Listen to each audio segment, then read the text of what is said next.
Dear student, class 10th maths chapter 5 exercise 5.3 का question number 8 solve करते हैं। Question में कहा गया है find the sum of first 51 terms of an AP whose second and third terms are 14 and 18 respectively. Means हमें किसी AP के 51 टर्म्स का फर्स्ट 51 टर्म्स का सम फाइंड करना है और हमको जो डेटा गिवन है वो बोला गया है कि सेकंड टर्म इसका 14 है एंड थर्ड टर्म इसके लिए 18 है। तो इस डेटा को मैंने एज इट इज़ पेपर पे नोट डाउन कर लिया है। तो जो भी गिवन था उसको मैं लिख लिया। क्या है, ए सेकंड मीन्स सेकंड टर्म 14 है और थर्ड टर्म 18 है। तो पहले तो मैं पता होना चाहिए सम निकालने से पहले कि हमें इस ए पी में, तो ये तो पता है कि एन जो है 51 टर्म्स होंगे कि 51 टर्म्स का सम फाइंड करना होगा, लेकिन हमें ये भी पता होना चाहिए कि इस ए पी के लिए फर्स्ट टर्म क्या होगा एंड कॉमन डिफरेंस क्या होगा। तो उसको पहले कैलकुलेट करेंगे, उसके बाद हम सम ऑफ 51 टर्म्स फाइंड कर लेंगे। तो ए सेकंड गिवन है हमको 14, तो फॉर्मूला क्या होता है, ए एन इक्वल होता है A plus N minus 1 into D. तो इस फॉर्मूले की हेल्प से हम ए एंड डी फाइंड करेंगे। अलग अलग टू इक्वेशन बन जाएंगी। ए सेकंड के लिए बनेगी, ए एक बनेगी ए थर्ड के लिए। तो ए एन फिलहाल कितना है हमारा, ए टू, एंड फाइंड करना होगा हमें ए टू की जगह, एन की जगह हो जाएगा 2 माइनस 1 और डी भी हमको फाइंड करना है। तो ए टू कितना दे रखा है 14, तो यहाँ लिख दिया मैंने 14। तो a प्लस 2 माइनस 1 हो जाएगा 1 एंड 1 का मल्टीप्लाई d में करेंगे तो d हो जाएगा। तो मीन्स जो पहली इक्वेशन हमारे लिए आ जाएगी वो हो जाएगी a plus D equal to 14। Same ऐसे ही करेंगे a3 के लिए।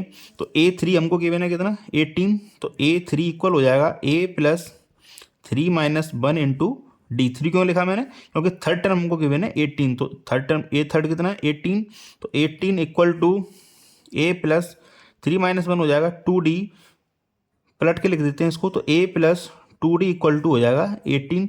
ये इक्वेशन बनी हमारे लिए 1 और यहाँ से बन गई इक्वेशन नंबर 2। इन दोनों इक्वेशन को हम सॉल्व करेंगे एलिमिनेशन मेथड की हेल्प से। तो लिखते हैं इक्वेशन 1 माइनस इक्वेशन 2। तो इक्वेशन 1 माइनस इक्वेशन 2, इक्वेशन 1 से इक्वेशन 2 माइनस कर देंगे।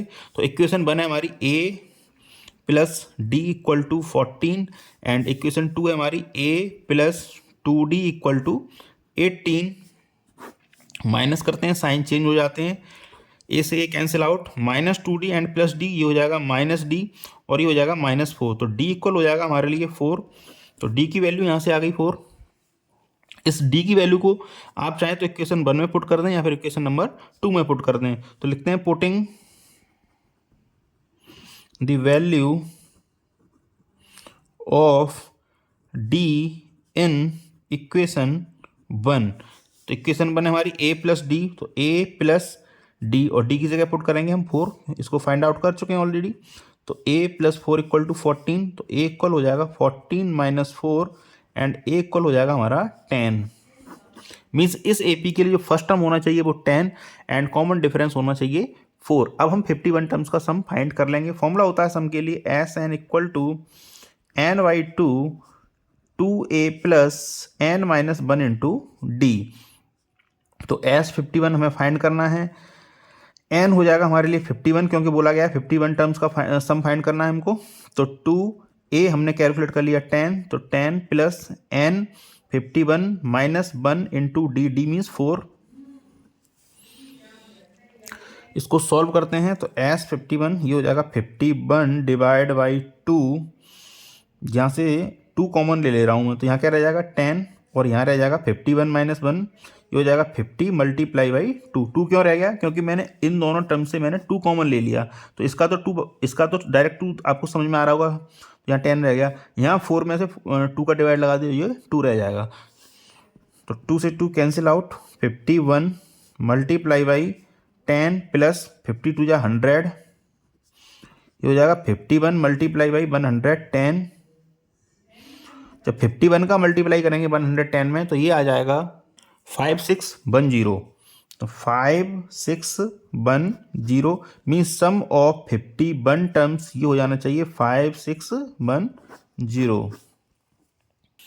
इस तरह से क्वेश्चन नंबर 8 हमने सॉल्व कर दिया है। एक बार और आपको समझा देता हूँ ये क्या किया था हमने। यहाँ पर हमने किया था, हमको गिवन था कि ए सेकंड टर्म 14 गिवन था हमको और थर्ड टर्म हमको 18 गिवन था। तो सेकंड टर्म के लिए फॉर्मूला लगा दिया हमने। तो ए सेकंड हो जाएगा a plus N minus 1 means 2 minus 1 into D.